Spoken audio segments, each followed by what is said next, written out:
Configuring a POP email account in Windows 10 Mail. This video assumes you already have an existing email account created with your host or email provider, or you've created your own in your hosting control panel. Now let's learn how to configure Windows Mail with your existing email account using the POP email protocol. If you've never used the Mail app, you'll see a welcome page when you open it. Click Add Account to get started. If you have used the Mail app before, then click the Settings icon at the bottom of the left navigation pane. Then click Manage Accounts. Click Add Account. Then click the Advanced Setup option. Click Internet Email.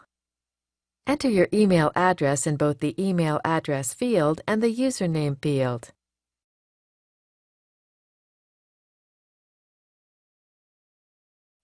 Then enter your email password.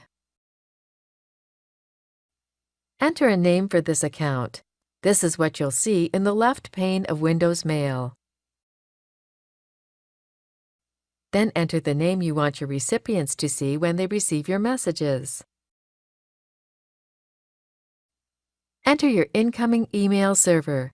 This is commonly mail.yourdomain.com or yourdomain.com, but you should refer to your email documentation for the exact format.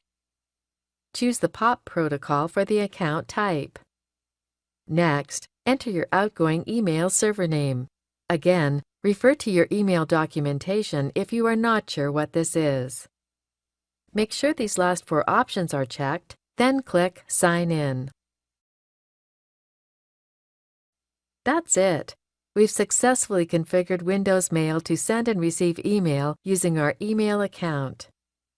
This is the end of the tutorial. You now know how to configure Windows Mail with your existing email account using the POP protocol.